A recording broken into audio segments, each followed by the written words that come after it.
ഹരേ കൃഷ്ണ. ഗർഗഭാഗവതം അധ്യായം 9. കുതിരയെ രക്ഷിക്കാൻ അനിരുദ്ധൻ പോകുന്നതാണ് ഈ ഒരു അധ്യായത്തിൽ പറയുന്നത്.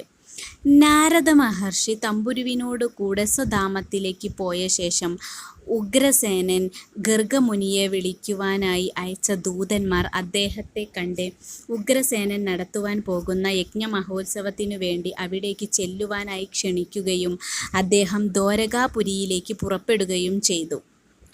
വളരെ ദൂരത്തു നിന്ന് തന്നെ ഗർഗമുനി ദ്വാരകാപുരി കണ്ടു.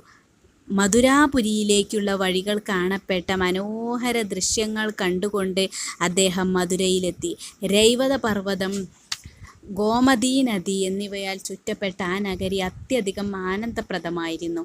ഉത്സവത്തിൻ്റെ പ്രതീതി ഉളവാക്കുന്ന വിധത്തിൽ അലങ്കരിക്കപ്പെട്ട ആ നഗരിയിൽ ഒരു വിഷ്ണു ക്ഷേത്രവും ഒരു ശിവക്ഷേത്രവും ഉണ്ടായിരുന്നു. ആ പുരിയുടെ ഓരോ ദ്വാരത്തിലും വീരന്മാരായ ദ്വാരപാലകന്മാരുണ്ടായിരുന്നു. വീടുകൾ തോറും രാമകൃഷ്ണന്മാരുടെ യശസ് പാടിക്കൊണ്ടുള്ള യാദവന്മാരെ അദ്ദേഹം കണ്ടു. അങ്ങനെ യാത്ര ചെയ്ത് അദ്ദേഹം സുധർമാസഭയിലെത്തി. അദ്ദേഹത്തെ കണ്ട മാത്രയിൽ ഉഗ്രസേനനും യാദവന്മാരും എഴുന്നേറ്റ് നമസ്കരിച്ച് സിംഹാസനം നൽകി പൂജിച്ച് പാദങ്ങൾ കഴുകി ആ തീർത്ഥം ശിരസിലണിഞ്ഞു.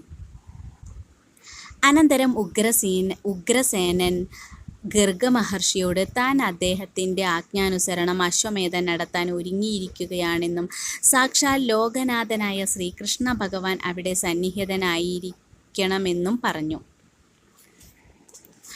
അപ്പോൾ ഗർഗമുനി അശ്വത്തിൻ്റെ രക്ഷയ്ക്കു വേണ്ടി ആരെയാണ് നിയോഗിച്ചതെന്ന് ചോദിച്ചു.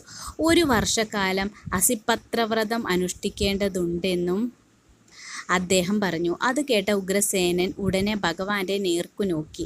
ഭഗവാൻ ഉടനെ മടക്കിയ വെറ്റില കയ്യിലെടുത്ത് ചിരിച്ചുകൊണ്ട്, ലോകത്തിലുള്ള സകല രാജാക്കന്മാരിൽ നിന്നും കുതിരയെ മോചിപ്പിച്ചു കൊണ്ടുവരാൻ കഴിവുള്ളവരുണ്ടെങ്കിൽ ആ മടക്കിയ വെറ്റില സ്വീകരിക്കുവാൻ പറഞ്ഞു.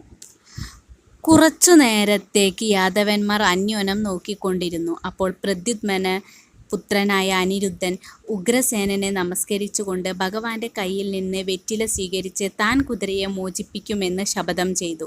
അനിരുദ്ധൻ്റെ വാക്കുകേട്ട എല്ലാവരും ആശ്ചര്യപ്പെട്ടു. ശ്രീകൃഷ്ണ ഭഗവാൻ പ്രസന്നനായി പൗത്രൻ്റെ ശിരസിൽ കൈവച്ച് അനുഗ്രഹിച്ചു. അനന്തരം ഭഗവാൻ അനിരുദ്ധനോട് 1 വർഷം അശ്വത്തെ മുഴുവൻ രാജാക്കന്മാരിൽ നിന്നും രക്ഷിച്ച് തിരിച്ചു വരാറാകട്ടെ എന്ന് ആശീർവദിച്ചു. ഹരേ കൃഷ്ണ.